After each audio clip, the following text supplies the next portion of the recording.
반갑습니다. 앞에 두 번째 영상 하다가 마무리 말을 지었고 다음 영상을 보여주려고 그랬는데 제가 이게 버튼을 마우스를 잘못 눌러가지고 말이 녹화 중지 버튼을 눌러가지고 말이 잘렸습니다.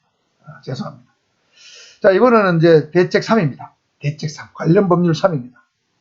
이번 시간에는 성매매 관련법, 아동학대 처벌법, 청소년 관련법을 중심으로 한번 살펴보겠습니다. 그리고 마지막 부분에는 이 모든 대책과 법률을 중심으로 모든 대책을 총망라해서 비교 정리하는, 도표로 비교 정리해서 여러분 한눈에 볼 수 있도록 정리하는 시간을 갖도록 하겠습니다. 제가 이걸 정리한다고 정말 많은 시간 걸렸습니다.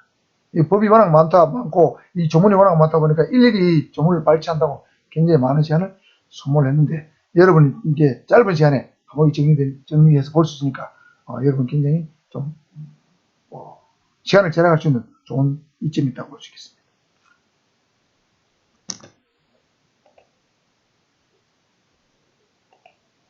자, 먼저 성매매 피해자 보호법 관련 내용입니다.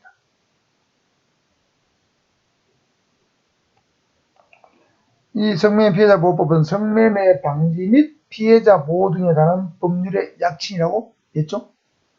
자, 여러분 실무 면접에 가서는 그렇게 법률을 길게 얘기하면 힘드니까 그냥 성매매 피해자 보호법, 성매매 처벌법 뭐 이런 정도로 여러분이 말씀을 해도 괜찮습니다. 왜냐하면 국가법령정보센터에서 공식적으로 약칭으로 인정해 줬기 때문에 뭐 이렇게 해서도 관계없다는 얘기죠. 자, 성매매 피해자 보호법에는 세 가지 정도밖에 없습니다. 지원시설을 운영하는 것, 자활지원센터를 운영하는 것, 성매매 피해 상담소를 운영하는 것. 자, 이건 약간 특이하죠. 앞에는 주로 뭐 보호시설, 그죠? 임시숙소, 그죠? 뭐 이런 게 있잖아요. 통합지원센터가 있었는데, 여기는 성매매 성매매는 주로 피해자가 여성이 많죠? 성매매 피해 여성이 정상적인 사회생활로 돌아갈 수 있도록 성매매를 포기하고, 그러니까 이게 나오는 게 지원시설입니다. 그 다음에 자활을 도와주는 지원센터 운영. 뭐 이런 게 특이한 겁니다. 피해 상담소는 당연히 나오는 것이고. 그래서 특이한 거는 지원시설과 자활지원센터. 이것이 성매매 피해자 보호법의 특이한 어떤 제도다. 이렇게 보시면 되겠습니다. 성매매 피해 여성을 도와주는 제도라고 볼 수 있겠죠. 자, 그래서 지원시설은 성매매 피해자를 위한 지원시설의 종류는 네 가지가 있어요. 일반 지원시설, 청소년 지원시설, 외국인 지원시설, 자립지원 공동생활시설. 여기까지는 안 나오겠지만 일반 지원시설은 성매매 피해자를 1년 정도 숙식을 제공하는 거예요. 그 다음에 자립을 지원하는 거예요. 그 다음에 청소년 지원시설은 19세 미만자가 19세가 될 때까지 숙식 제공하는 거예요.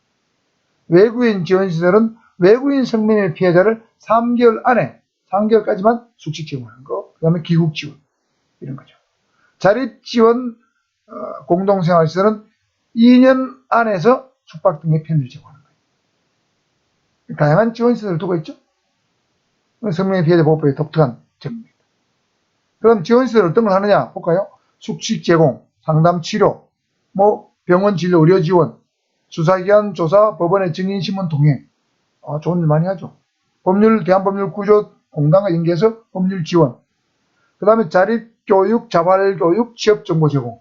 사실은 6번이 잘 돼야만 성매매 피해성이 성매매를 그만두고 보통 사람과 동일한 어떤 직업을 갖고 사회에 정상적으로 복귀해서 살아갈 수 있겠죠. 근데 성매매 여성 중에는 성매매가 쉽게 돈을 버는 사람도 있어서 나는 평생 이걸 먹고 살겠다 그런 여성도 덜어 존재하기 때문에 이 6번 교육이 효과가 있는 여성도 있고 그렇지 않은 여성도 있다고 합니다.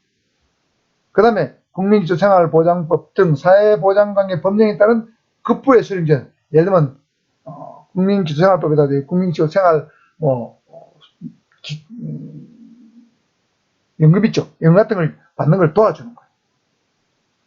그 다음에 각종 기술교육 이런 것들을 성매매 피해자 보호법이죠. 피해자 보호라는 법이니까 보호법이 규정하고 있어요. 이런 것들도 1번부터 8번까지를 언급하는 것도 여러분 성매매 피해자 인권 보호를 위한 대책으로 볼 수 있습니다.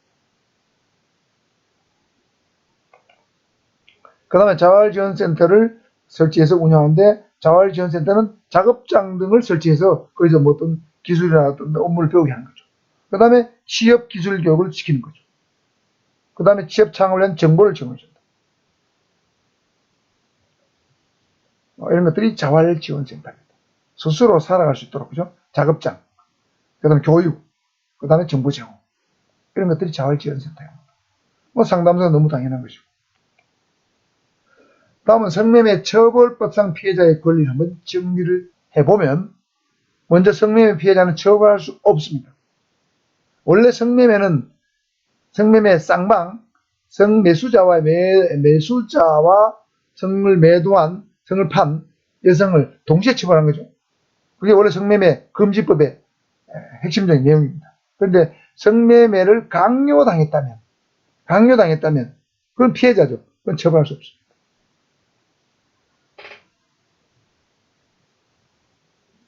그 다음에 성매매 신고자에 대해서는 특별한 신변보호 조치를 해줍니다.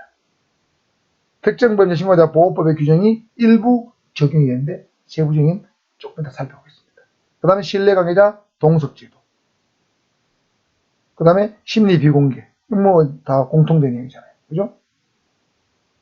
성매매 피해자를 처벌할 수 없다. 이건 독특한 내용이에요. 그 다음에 불법 원인을 인한 채권 무효. 이게 좀 독특합니다. 여러분, 이건 민법에 나오는 용어인데, 불법 원인 급여라는 거 있죠? 불법 원인 급여. 예를 들면 성매매 여성이 성매매 목적으로 어떤 업소에 예를 들면 일을 해주러 가면서 그 업소 주인한테 차용증을 쓰고 돈을 예를 들면 3천만 원을 빌렸다. 그러면 그 여성은 그 주인한테 돈을 3천만 원을 갚을 의무가 있죠. 민법상. 그 채권이 발생해서 채권을 갚을 채무상환 의무가 존재해요. 그런데 그 여성이 차용증을 비록 썼지만 그 차용증을 쓰게 된 원인이 성매매를 목적으로, 성매매한 걸 전제로 해서 그 차용증을 썼다면 그건 원인 행위가 불법이죠. 성매매는 금지되어 있잖아요. 불법이잖아요. 그러니까 그때 발생한 채권 무효라는 뜻입니다. 다시 말해서 그 3천만 원은 성매매 여성이 주인한테 안 갚아도 된다는 것입니다. 이것을 성매매 처벌법에 명백히 규정하고 있습니다. 물론 우리 민법에도 이런 성매매 처벌법의 규정이 없더라도 민법에는 중대하고 명백한 불법행위이기 때문에 당연히 무효가 된다고 규정이 되어 있긴 하지만 성매매 처벌법은 특별법으로서 그래서 더 명확하게 규정을 하고 있습니다. 그 다음에 외국인 성매매 피해성에 대한 강제 퇴거 명령 등을 할 수 없다. 성매매 피해성인데 이 사람이 불법 체류자다. 강제로 출국시킨다. 하면 안 된다는 뜻이죠. 그 다음에 외국인 성매매 피해성에 대해서 우리나라 제도를 잘 모르니까 배상명령 신청 거리 땅을 알려줘야 된다는 거죠. 사실 우리나라 사람도 배상명령에 대해서 잘 모르는데 외국인 여성이 뭐 이런 걸 알 수가 없겠죠. 알려줘야 된다는 거죠. 자, 이렇게 하나, 둘, 셋, 넷, 다섯, 여섯 가지 정도, 또는 일곱 가지 정도가 있죠. 자, 관련 조문을 한번 살펴보겠습니다. 성매매 처벌법이라고 처벌법입니다. 관련 조문 보겠습니다.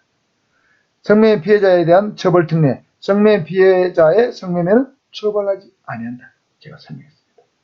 두 번째, 법원 또는 수사기관이 이 법에 규정된 범죄를 신고한 사람에 대해서는 특정 범죄 신고자 보호법 7조부터 13조까지 규정을 준용한다.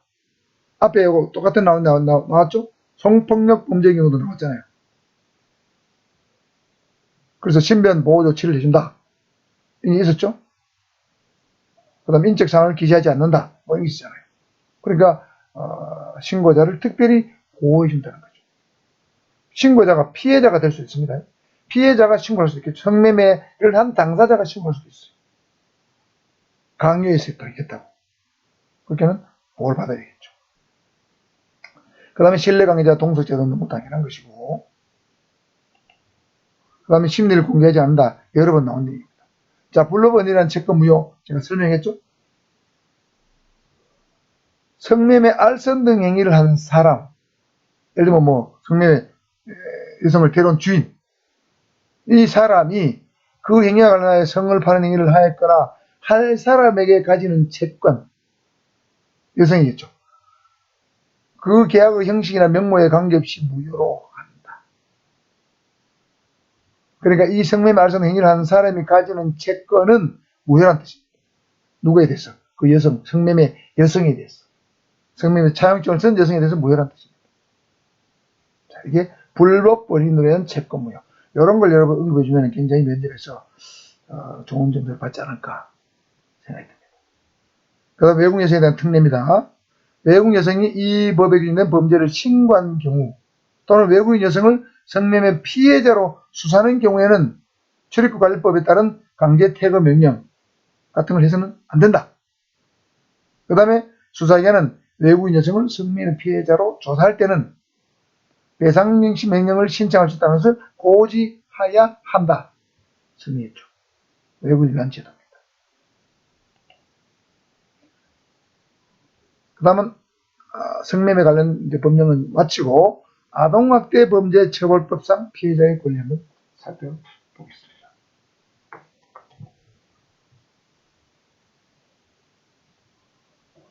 자, 지금 아동학대가 상당히 심각한 사회 문제가 되고 있죠.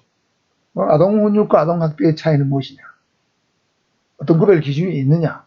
어디까지가 아동훈육이고 어디까지가 아동학대인가? 뭐 이런 것들도 기출 질문에 제법 나오고 있습니다. 그래서 이 아동학대 범죄는 이 아동학대 범죄 처벌법하고 아동복지법이 주요 관련 법이 됩니다. 자, 여기서 일단 아동학대 범죄 처벌법에 나오는 피해자의 어떤 권리를 중심으로 한번 살펴보는데 피해 아동에 대한 응급조치 4가지가 있습니다. 아까 가정폭력에도 응급조치 4가지 있었죠. 그 다음 아동학대 행위자에 대한 긴급임조치, 임조치. 가정폭력하고 매우 흡사합니다. 피해자의 변호인 선임권, 진술 조력인 참여 신청권. 공통되잖아요. 비슷해요. 가정폭력과 거의 비슷합니다. 피해 아동에 대한 보호명령 청구권 및 보호조인 선임권. 보호명령 청구권, 보호조인 선임권. 이 보호조인 선임권이 약간 독특하죠. 왜? 아동이 어리니까, 학대당한 아동이 어리니까 진술을 잘 못하는 경우를 대비해서 보호조인을 선임할 수 있는 제도를 더 두고 있습니다. 자, 세부 조문을 한번 살펴보겠습니다. 12조, 피해 아동 등에 대한 응급조치입니다. 응급조치를 볼까요? 자, 사법경찰관리 또는 아동학대 전담공무원이죠. 전담공무원이 아동학대 현장에 출동하거나 현장을 발견했거나 이렇게 됐을 때 해야 될 조치입니다. 똑같습니다. 아동학대 범죄 행위 제지, 가정폭력 행위 제지하고 똑같죠. 가해자 폭력 행위 제지 똑같아요. 그 다음에 가해자 피해자의 격리 맞죠? 행위자와 아동의 격리. 그 다음에 아동학대 관련 보호시설로 인도. 아까 가정폭력이 어떻게 했습니까? 상담시설로 인도한다고 그랬죠? 또는 보호시설로 인도한다고 그랬습니다. 그 다음에 의료기관으로 인도한다. 여기 의료에 인도하는 건 병원 후송하는 거죠. 그러니까 거의 흡사합니다.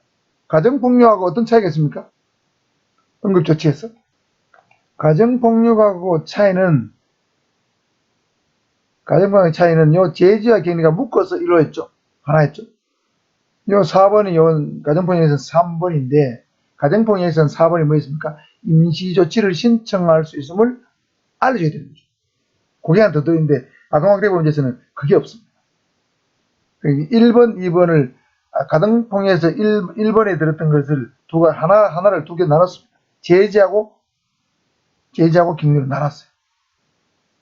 우리 가정폭력은 격리를 안 하고 분리됐죠. 분리. 그 다음에 범죄수라는 말이 들어있는데 여기는 없습니다. 그런 차이가 좀 있지만 거의 흡사합니다. 자, 임시조치를 신청할 수 있음을 통지된다. 이런 내용이 없다. 이거 빼고는 거의 응급조치 내용은 4가지인데 똑같습니다. 종류의 숫자는 똑같다. 그 다음에 긴급임시조치입니다. 13조. 응급조치에도 불구하고 아동학대 범죄가 개발될 우려가 있고 긴급할 때에는 19조 1항 1호부터 3호까지에 해당하는 어느 하나에 대한 조치를 할 수 있다. 자, 19조 1항 1, 2, 3호 볼까요? 자, 19조 1항에 1, 2, 3호 똑같습니다. 주거 방치로부터의 퇴거, 격리, 100m 내 접근 금지, 전기통신 접근 금지. 똑같잖아요. 그럼 가정폭력 똑같아요. 긴급임시조치 내용은 똑같습니다. 요 임시조치를 신청할 수 있는 건데 요 결국에는 집권을 하게 되면 긴급임시조치가 되는 거예요. 판사는 이러한 임시조치 3가지 외에 친권 또는 후견권 행사의 제한, 그 다음에 아동보호 전문기관 등의 상담 위탁, 교육 위탁, 의료기관이나 요양시설 위탁, 유치원 구치소 위탁, 이런 거 아까 가정폭력이 있었죠? 역시 결정으로 판사가 할 수 있는 것인데, 요거는 모든 절차가 순조롭게 되었을 때시고, 긴급할 때는 사법경찰관이 먼저 이런 조치 1, 2, 3을 할 수 있다고 그랬죠. 긴급 이조치입니다.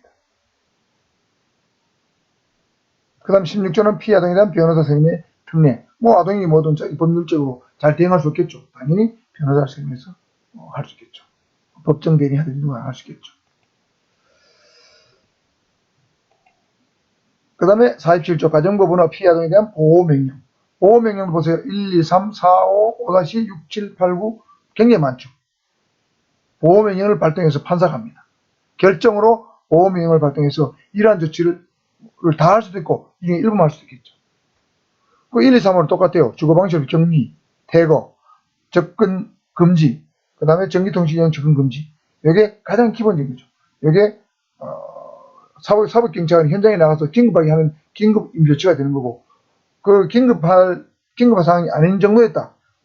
긴급성이 없을 경우는 검사나 사법경찰이 신청했었다. 그럼 판사가 내로는 보호명령이 되겠죠. 피해자 보호명령이 되겠습니다. 그 다음에 4번부터 9번까지인데, 이건 여러분 한번 읽어보면 되고, 그 내용까지 깊이 알 필요는 없다고 저는 보여집니다. 그 다음 48조 보호조인입니다. 피해 아동과 아동학대행위자는 피해 아동 보호명령 사건에 대해서 각자 보호조인을 선임할 수 있다. 아동도 선임할 수 있고 행위자, 가해자도 선임할 수 있어요. 피해 아동 및 아동학대 행위자의 법정 대리인, 배우자, 직계 친족 행위자 및 아동학대 전담 공무원, 아동보호 전문기관의 상담원과 그 기관장 및 변호사는 보호조인이 될 수 있다.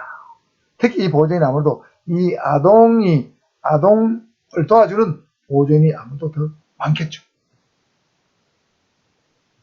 그래서 피해 아동을 도와주는 제도가 되겠습니다. 다음은 이제 청소년 성보호법상 피해자 보호제도입니다. 청소년 보호법이 있고 청소년 성보호법이 있죠. 청소년 성보호법은 아동 청소년의 성보호에 관한 법률의 약치입니다. 여기는 크게 4가지가 나오는데, 이거는 주로 피해자 보호라기보다도 가해자를 처벌을 강하게 함으로써 피해자를 보호하는 의미로 이해하시면 좋을 것 같습니다. 예를 들어 아동 청소년 대상으로 성범죄자나 성폭력 범죄를 저지른 사람을 가중처벌하죠. 그래서 피해자를 보호하고, 그 다음에 아동 청소년에 대해서 아동 청소년이 출연하는 성착취물을 제작해서 배포하거나 제작하거나 소지하면 가중처벌하죠. 이건 바로 박사방, N번방 이런 사건 때문에 가중처벌이 만들어졌습니다. 그 다음에 원조교제 가중처벌하죠. 그 다음에 아동 청소년에 대한 성착취 목적의 대화를 처벌합니다. 이게 이제 신설된 규정인데, 소위 말해서 이게 온라인 그루밍. 그래서 청소년 성보호법에는 여러분 1번, 2번, 3번은 여러분 대충 아는 건데, 4번 온라인 그루밍 관련 처벌 제도가 2021년도에 새로 생겼습니다. 이런 부분은 특히 여러분 언급하면 좋을 것 같습니다. 자, 세부 조문을 한번 살펴보는데, 요 중에는 다 아니까 온라인 그루밍 관련만 살펴보겠습니다. 이 그루밍이라는 것은 여러분 주로 목사 같은 사람이 자기 어린 신도들에서 아주 맹목적인 신앙심을 갖게 만든 다음에 그 신앙심을 이용해가지고 서서히 자기 어떤 성노리개처럼 길들여가는 어떤 행위, 그것이 이제 나중에 범죄가 되겠죠. 그런 것을 온라인 그루밍이라고 합니다. 그루밍. 근데 이거를 정보통신망을 통해서 하게 되면 온라인 그루밍이 되고, 그냥 오프라인에서 그런 행위가 이루어진다면 이건 그루밍 성범죄가 되겠죠. 자, 그래서 15조의 2에 보면 아동 청소에 대한 성착취 목적 대화라고 되어 있습니다. 2021년 3월 달에 신설됐습니다. 따끈따끈합니다. 19세 이상의 사람이 성적 착취를 목적으로 정보통신망, 주로 인터넷망이겠죠. 아동 청소년에게, 19세 미만자에게 다음 행위를 한 경우에는 3년 이하 징역 3천만 원의 벌금이다. 성적 욕망이나 수치심, 혐오감을 유발할 수 있는 대화를 지속적 또는 반복적으로 하거나 그런 대화에 지속적 반복적으로 참여시키는 행위. 그러니까 청소년한테 그런 얘기, 하여튼 뭐, 이게 뭐 자유행위를 해라, 아니면 뭐 옷을 벗어봐라, 뭐 가슴을 보여봐라, 뭐 이런 얘기를 지속적으로 반복적으로 계속, 시키거나, 뭐, 참여시킨다. 하거나 참여시키면, 이게 온라인 그룹이 되는 거죠. 그 다음에 그런 행위를 하도록 유인하거나 권유한다. 이게 해당되는 거예요. 그래서 저는 가끔가다 이게 박사바 N방문 사건을 보면서 뭐 어떻게 해서 말이야 예중생, 여고생 뭐 또 젊은 아가씨들이 자기 스스로 옷을 벗고 가슴을 보여주고 뭐 은밀한 부위를 보여주고 물론 협박을 받은 것도 있지만 요즘 보니까 돈 벌려고 자발적으로 하는 사람도 있다 하더라고. 그러니까 강요한 것은 내가 참 어쩔 수 없다고 제가 참 안 됐다고 생각하는데 자발적으로 뭐 돈 벌려고 막 몸을 보여주다 그게 덜미가 잡혀가지고 나중에 협박을 받는 경우가 있더라고. 제발 그런 행위를 안 했으면 좋겠어요. 우리 그 젊은 여중생, 여고생 돈 나가시대. 돈이 뭐라고 말이죠. 그런 얘기를 하면 약점이 잡히잖아요. 그래서 엠버만 박사만 같은 사건이 일어나는 거예요. 그래서 자기 몸을 좀 소중하게 좀 생활해야 되는데 그렇지 않은 아주 소수의 여성들이 있는 것 같아서 너무나 안타깝습니다. 제발 좀 조심하시기 바라고 그런 게 휘말리지 않으려면 스스로 조심하는 것도 필요한 것 같아요. 꼭 행위시키는 놈들은 진짜 죽일 놈들이지만 자 그래서 그런 놈들이 있어서 이런 15조 2항을 만들었다는 거죠. 15조 2항, 15조 1을 만들었어요. 자 온라인 그루밍의 개념, 정의 이 나오죠. 알아두기. 그 다음에 2항 19세 이상의 사람이 정보통신망을 통하여 16세 미만 아동 청소년에게 1항의 어느 하나 1호 또는 2호에 뒤에 또 있습니다. 어느 하나에 해당하는 행위를 한 경우에는 1항과 동일한 형으로 처벌한다. 19세 이상의 정보통신망을 이용해서 16세 미만 아동이 했다. 이렇게 처벌한다는 거죠. 그 다음에 16조는 피해자 등에 대한 강령입니다. 폭행, 협박으로 아동 청소년 대상 성범죄 피해자 또는 보호자를 상대로 합의를 강요한 자는 7년 이하의 징역입니다. 합의 강요입니다. 합의가. 이게 뭐 박사바 뭐 애들이 합의를 직접 못하니까 부모를 통해서 뭐 이렇게 합의를 강요할 수도 있겠죠. 폭행, 협박으로. 피해자다 어리니까 뭐 강요해서 협박을 받아가지고 강요해서 협박을 받아가지고 합의를 해줄 수도 있습니다. 그 자체도 문제가 될 수 있기 때문에 합의를 못하도록 합의 강요를 못하도록 이런 규정을 만들었어요.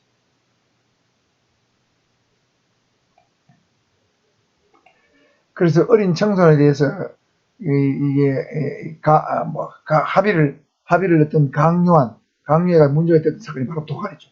도가니 사건. 전라도 광주에서 말이죠. 그런 게 있었죠.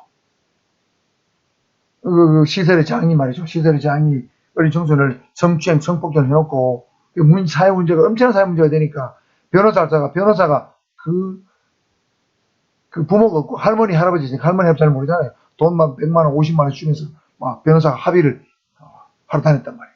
할머니 할아버지 잘 모르니까 합의를 다 해줬어요. 그 당시에는 친고죄니까 합의되면 성범죄 처벌할 수 없었어요. 그러니까 뭐 이게 뭐 말이 합의지 사실은 변호사가 은근히 합의를 강요했다고 볼 수 있어요. 이제 그런 얘기를 못하는 거죠. 온라인 그룹이 이거 이 16조 때문에 강요에 의한 합의는 할 수 없다. 처벌한다는 거죠. 이 규정은 잘 만든 것 같습니다. 청소년 성보호법에 나온다. 그 다음은 청소년 보호법상 피해자 보호제도입니다. 크게 셧다운제하고 유해물 판매 금지도 2개 정도 하시면 됩니다. 이 청소년법이 순수한 청소년 보호법이죠. 정말 청소년을 보호한 법이 성에 관한 게 아니고 청소년 자체를 보호하는 거죠. 셧다운제는 인터넷 게임을 청소년들이 밤 12시부터 아침 6시까지 못하게 하는 거예요. 16세 미만 청소년한테. 이걸 셧다운제라고 하죠. 청소년 보호하기 제도입니다. 그 다음에 청소년 유약물을 판매하거나 대여하거나 하면 전부 처벌합니다.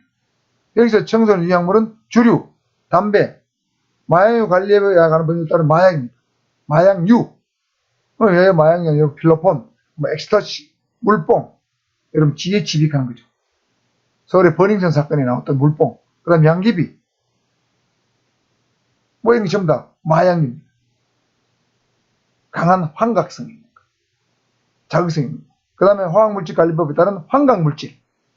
여기서 환각물질은 보통 여러분 청소년들 잘 마시는 거는 본드, 신나 신으로 하는데 신나, 부탄가스 이런 거는 화학물질관리법에서 청소년이 아주 유해한 약물로 지정되어 있어요. 환각물질, 환각성 있는 물질이죠. 이런 것은 판매하면 안 됩니다. 판매한 사람은 다 처벌하죠. 주류 담배 판매한 경우에는 판매한 사람은 처벌하고 청소년은 처벌할 수 없어요. 그건 마약을 했다. 마약을 하면 이게 형사미성년자 아닌다면 마약관련법에 따라서 무조건 처벌합니다. 그 다음에 환각물질 한 것도 처벌해요. 자, 그래서 청소년 보호법에는 주로 셧다운제하고 유해약물 판매 개혁 금지 규정을 두어서 청소년을 또는 피해자를 보호하고 있다. 보시면 되겠습니다. 자, 이렇게 해서 전체적으로 범죄의 피해자와 관련된 대책과 주요 법률을 한번 살펴봤는데, 자, 이제 마무리 시간입니다. 자, 법이 1번부터 10번까지 중요한 법만 정하는데요. 1번에는 보면 헌법, 범죄피해자보호법, 형사법 3개 적어놨어요. 그리고 헌법은 어떤 포괄적인 대책을 적어놨고, 범죄피해자보호법은 범죄피해자의 인권에 관해서 일반적으로는 대책을 다 적어놓은 거예요. 여러 가지 제도가 있다고 얘기했죠. 조금 더 나올 거예요. 뭐 경제적 지원제도, 법률적 심리적 지원제도 이게 다 나옵니다. 포괄적인 어떤 헌법에 근거해서 세부적인 내용을 적어두고, 그 다음에 형사사법에는 형사사법도 일반법이 성격이 강하죠. 형사법, 소송법에도 다양한 어떤 인권 관련 규정을 두고 있습니다. 그 다음에 2번부터 성폭력방지법, 성폭력처벌법, 가정폭력방지법, 가정폭력처벌법, 성매매 피해자보호법, 성매매처벌법, 아동학대 처벌법, 청소년 성보호법, 청소년 보호법. 뭐 이런 것들은 개별적인 법률이죠. 개별적 법률에는 개별적으로 각각의 보호제도를 두고 있다고 제가 설명을 했는데, 지금부터 비교 정리, 비슷한 법끼리 색깔이 다르게 해놨죠. 비슷한 법끼리 제가 정리를 한번 해봤습니다. 자, 범죄 피해자 보호법과 형사법만 한번 비교해 볼까요? 굉장히 많죠.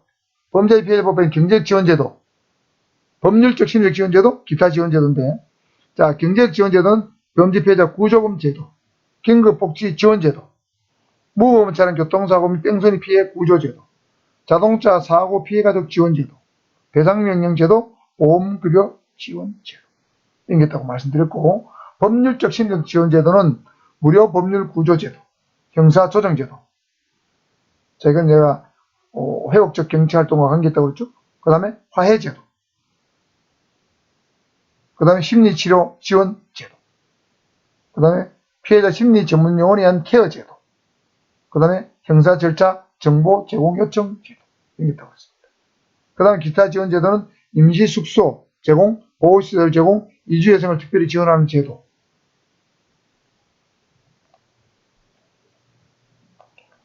그 다음 마지막에 잘렸습니다만 신변안전조치제도 이런 것들이 되겠습니다. 주로 여러분 일단 경제적 지원제도하고 법률적 지원제도 요 부분에 대해서 중점적으로 잘 정리해서 암기해두시기 바라고, 그 다음에 형사소송법에는 7가지 나오죠. 형사법에 나오는 절차는 여러분 중요하기 때문에 법 중에 기본법 아닙니까? 범죄 피해자 보호법에 나온 내용하고 형사법에 나온 내용이 가장 중요해요. 형사법 내용도 외워둬야 됩니다. 신뢰 강의자의 동석 신청권, 비디오 중계장치 등에 의한 증인 신문 요청권, 그 다음에 고소권, 그 다음에 불송치 결정지의 송부통지 요청권, 이거 중요하다고 말씀드렸죠. 사건 종류 때문에. 그 다음에 관할 경찰 간성에 대한 이신청권, 그 다음에 검사의 불기소에 대한 불기소 이유 고지 요청권, 그 다음에 검찰 항고권 재정 신청권. 이건 다 아는 겁니다. 형사 절차상 정보 제공 요청권. 이거는 여기 나온 거 똑같죠? 여기 왼쪽에 나온 거 똑같잖아요. 그 다음에 재판 절차에서 피해자의 의견 진술권. 헌법에 나온 내용이죠. 심리 비공개 신청권. 공판기록 열람 등사 신청권. 이런 건 여러분 경찰 수행시험에서 여러분 공부를 다 했기 때문에 다 아는 내용인데, 문제는 객관식은 여러분 잘 푸는데 이 단답형이 이제 주관식으로 물으면 이게 숙달이 되잖아요. 답을 못해요. 이 많은 제도를 여러분 제대로 암기되지 않으면 죽도 밥도 안 됩니다. 그래 답을 전혀 못할 수도 있어요. 머리만 복잡하고. 그래서 범죄 피해자법에 뭐 나오는지, 형사법에 어떻게 나오는지 명확하게 확실하게 정리해둬야 돼요. 이게 제일 중요합니다. 그 다음에는 개별법을 비교해보면 성폭력방지법, 성폭력처벌 두 개를 비교해놨습니다. 자, 방지법에는 주로 취업지원, 취약지원이죠. 그 다음 법률 상담, 불법 촬영 부리니까 성폭력 삭제 지원, 그 다음에 성폭력 상담소 운영, 보호시설 운영, 통합지원센터 운영, 여기 원스톱 지원센터, 해바라기센터 이런 걸 그랬죠.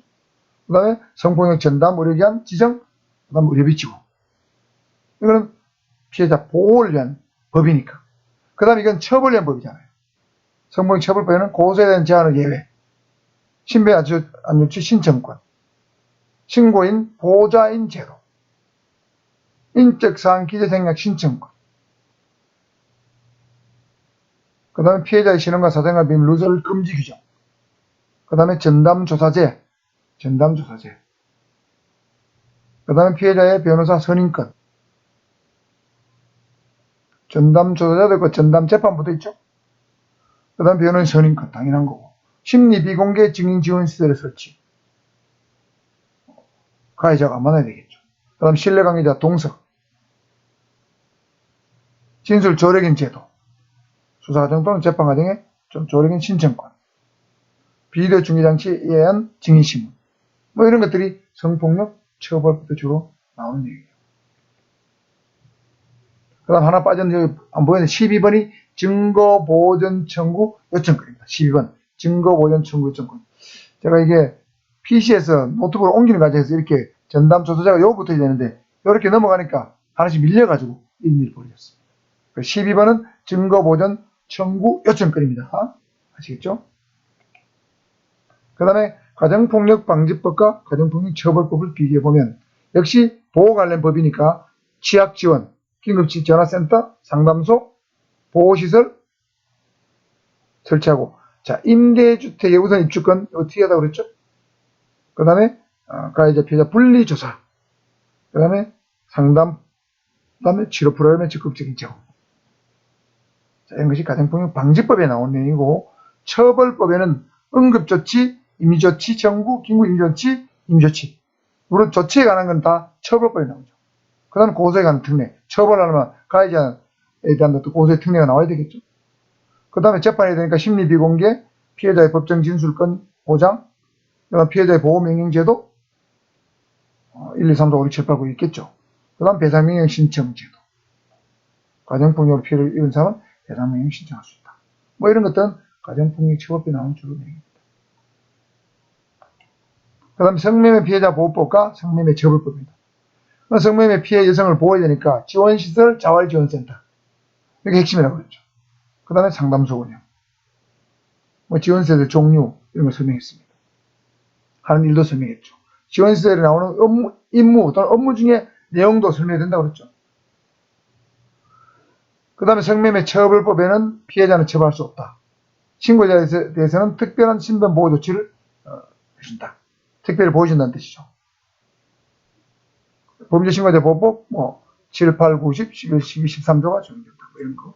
그 다음에 신뢰관계자 동석제도. 그 다음에 심리 비공개, 특이한 거, 불법 원인을 위한 채권을 무효시키는 규정. 성매매 피해자가 피해가 안 갚아야 되니까 피해자의 인권을 보호한 거죠. 그 다음에 외국인 성매매 피해성에 대해서 강제 퇴거 금지. 그 다음에 배상명 신청권 고지. 이런 것들은 성매매 처벌법에 나온 독특한 내용들이 되어 있습니다. 굉장히 복잡하고 다양하죠. 그 다음에 청소년 성보호법과 청소년 보호법입니다. 이 글자가 깨져 엉망이네요. 그 다음에 이거는 청소년 성보호법은 주로 가해자의 처벌에 초점을 두고 있다고 그랬죠. 가중처벌, 아동청소년 대상 성범죄자, 성폭력범죄자 가중처벌, 성착취물 제작, 배포, 소지자 가중처벌. 그리고 아동청소년 성착취물을 여러분 소지만 해도 처벌됩니다. 그러니까 소위 말하는 아동 포르노를 다운받는 자체가 처벌 대상이다. 깜두시리. 그 다음 원조계좌 처벌. 그 다음에 온라인 그림 처벌. 설명했습니다. 그 다음에 청소년 보호법은 순수한 청소년 보호법이니까 셧다운제하고 청소년 유형물 판매 금지제도. 술, 담배, 마약, 그 다음에 본드. 이런 거 하지 말라고 그랬죠. 팔지 말라고 그랬죠. 팔면 안 됩니다. 신납, 우탄가스. 이런 거 하면 안 됩니다. 그건 타학물질관리법에 적용을 받습니다. 그 다음 마지막으로 아동학대 처벌법에는 피해 아동에 대한 응급조치 4가지. 가정폭력 응급조치하고 끝만 다르다고 그랬죠. 그 다음에 긴급임조치, 임시조 똑같습니다. 변호인 선임권. 진술 조력인 참여 신청권, 피해 아동 보호명령 청구권과 보호주의 선임권. 아동학대 범죄니까. 그러니까 이 처벌법이니까 응급조치, 임조치 이런 게 많이 나오고 변호 선임해야 되겠죠. 처벌이니까. 그러니까 진술을 잘해야 되니까 진술 조력인 신청을 해야 되겠죠. 그 다음에 아동을 보호하기 위해서 보호명령 청구, 보호주의 선임 이런 게 이루어져야 되겠죠. 자, 그래서 아동학대에 관해서 아동학대 방지법은 없습니다. 그 다음 아동복지법이 있는데 아동복지법은 제가 설명 안 했고 아동학대 처벌법을 중심으로 제가 설명을 했습니다.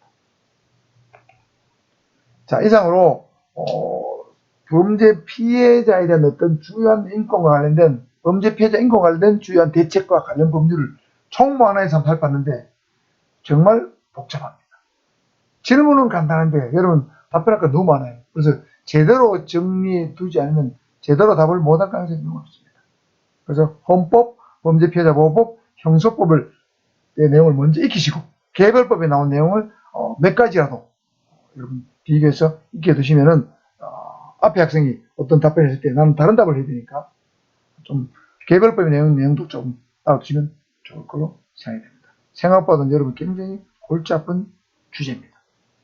그렇지만 기출문제로 나온 적이 있기 때문에 제가 심혈을 기울여서 정리해서 여러분이 좀 공부하는 시간을 단축할 수 있도록 제가 정리했으니까 구독과 좋아요 여러분 제가 드렸으니까 여러분도 저한테 기본 테이크죠. 세상 인생사는 기본 테이크 같아요.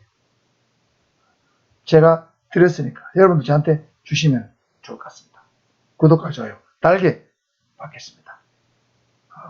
다음 시간에는 피의자의 인권 관련 보호대책 관련 법률 이건 간단합니다.